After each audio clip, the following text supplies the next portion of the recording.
Bonjour à toutes et à tous, merci pour cette introduction.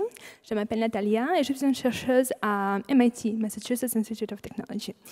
Et vu que notre sujet est le Big Bang, tout a effectivement commencé par le Big Bang. Et après, le processus évolutif nous a conduit à créer des Homo sapiens, c'est-à-dire nous, toutes et tous. Et bien sûr,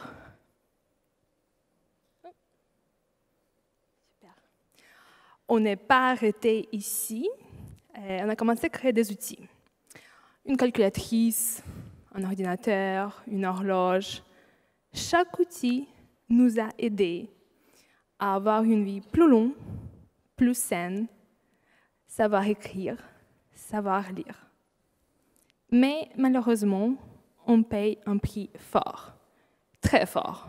Nous sommes anxieux, dépressifs, stressés. Certains gens veulent commettre un suicide. Et tout ça, c'est à cause de la technologie. Parce que même si il y a bien sûr des avantages clairs et nets de chaque outil qu'on utilise, il y a aussi des conséquences néfastes. Chaque outil qu'on utilise est un fardeau pour notre cerveau. Parce que notre cerveau, il n'est pas capable à gérer toute cette information en continu, 24 heures sur 24, 7 jours sur 7. En plus de ça, le problème, c'est qu'on a connecté en continu avec les outils qui deviennent de plus en plus près vers nos corps. Comme par exemple, là, je porte cette Apple Watch. Et bien sûr, il y a des solutions. On peut changer notre comportement pour avoir des habitudes plus saines. Par exemple, de ne pas regarder notre téléphone dès qu'on réveille.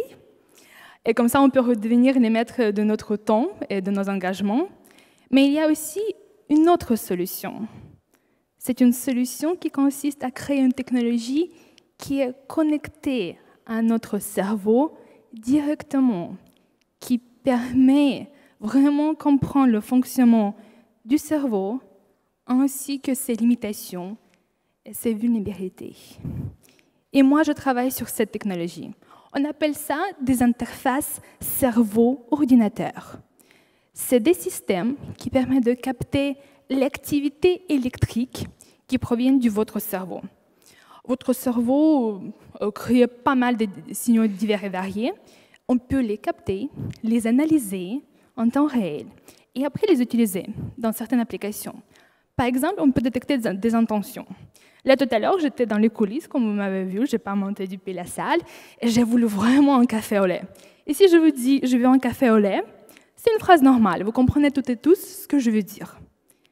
Mais quand je vous dis « je veux un café au chat », 400 millisecondes plus tard, dans les cerveaux de vous toutes et tous, il y a un pic d'activité qui va apparaître, parce que la phrase que je viens de construire n'est pas correcte. Il n'existe pas de café au chat, au chien, etc. On peut aussi détecter des émotions, c'est-à-dire on peut dire si la personne est stressée ou dépressive, si la personne veut commettre un suicide. Il y a quelques projets qui ont été lancés depuis le crash de Germanwings, je ne sais pas si vous vous souvenez, dans les Alpes, en 2016. Parce que des pilotes, par exemple, ils portent déjà des casques. Donc on pourrait introduire ce type de technologie. Pendant ma thèse, j'ai travaillé sur quelques projets du contrôle des objets directs. Par exemple, sur cette photo, vous voyez, c'était un projet en 2013 ou 2012 où la personne est assise, elle porte un casque, vous voyez un peu une tête du pulpe, et la personne imagine des mouvements des mains sans les effectuer. Par exemple, un mouvement comme ça, sans l'effectuer. Et le drone, qui est là sur l'image, il va aller tourner à gauche quand la personne imagine un mouvement de la main gauche, ou le drone va tourner à droite quand la personne imagine un mouvement de la main droite.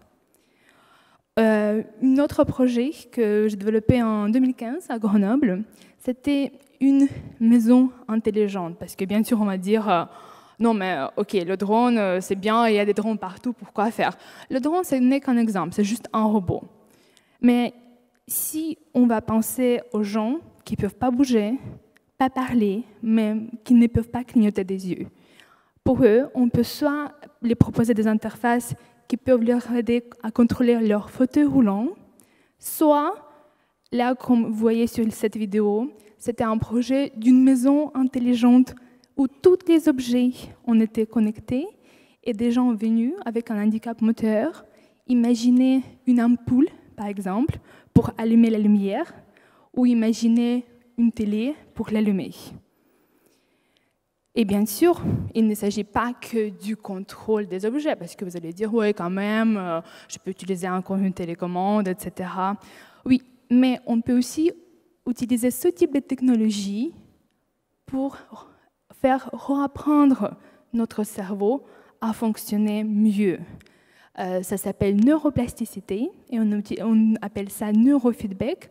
On vous montre l'activité de votre cerveau en temps réel et ça aide à soigner des troubles de déficit d'attention, les troubles de mémoire ou de la dépression.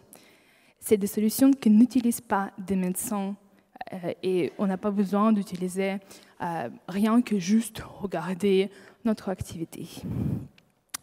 Moi, je n'arrive pas à penser à une meilleure utilisation d'intelligence artificielle aujourd'hui que pour améliorer notre intelligence humaine, pour, comme dans le futur, potentiellement avoir une nouvelle étape dans l'évolution de nos cerveaux, parce qu'il faut bien comprendre que nos ressources sont très limitées.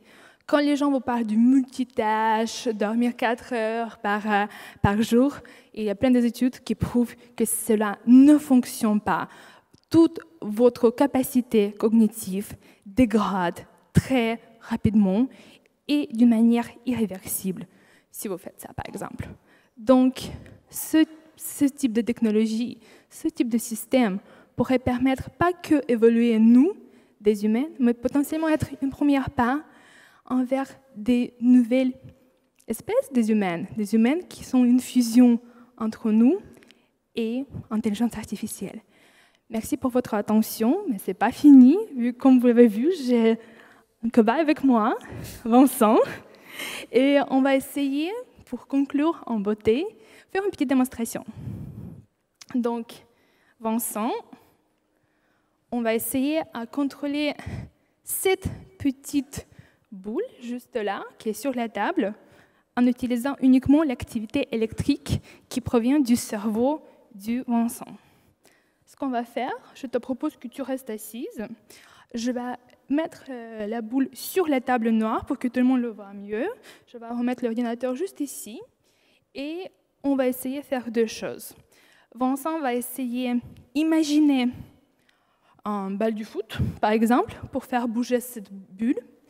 Et il va imaginer un carton rouge, comme dans le foot, pour l'arrêter. Vu qu'on est quand même limité dans le temps, on ne va pas aller faire une commande gauche, droite, reculer, etc. On va faire juste ces deux-là. C'est bon pour toi? Allez, on essaye.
Là, on va le reculer un peu. Essaye encore une fois. Essaye de l'arrêter.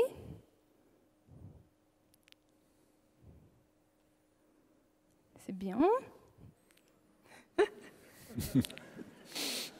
Essaye encore une dernière fois.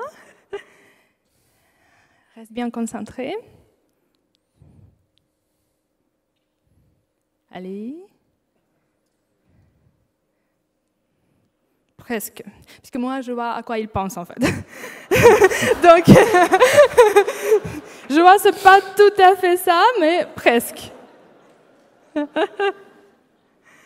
Mais je pense qu'en fait, il est con, c'est parce que tu as déjà pensé à un ballon 3 fois. Oui.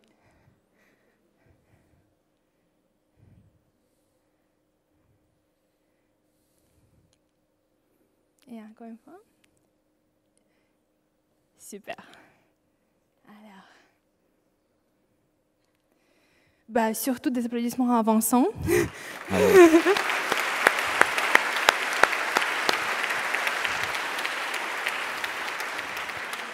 Et je fais justement jamais sur moi pour qu'il n'y ait pas des gens qui disent « Ah, il y a du trucage, du contrôle ». Donc, Vincent, on s'est rencontrés il y a 2 heures, littéralement. Donc, et il peut justement parler qu'est-ce qu'on a fait dans les coulisses et combien de temps ça a fait. Oui, on a calibré le système dans les coulisses, c'est extrêmement rapide. Enfin, pour là, ce qu'on fait, c'est avancer, s'arrêter, c'est extrêmement rapide. C'est quelques secondes de calibration. Donc, effectivement, quand on voit ce qui se passe dans une maison pour lancer toutes les machines, vu la simplicité du système, on peut complètement voir qu'il y a un potentiel énorme. Merci encore une fois, Vincent. Et merci à vous toutes et tous. Si vous avez des questions, n'hésitez pas. Je reste encore un peu du temps pendant la pause. Et n'hésitez pas à en fait, se renseigner surtout sur le fonctionnement du cerveau. Il ne faut pas prendre des choses comme elles sont, comme des applications ou des outils électroniques où vous êtes vendu, parce qu'ils ne suivent absolument pas notre comportement naturel. Et merci. Merci beaucoup.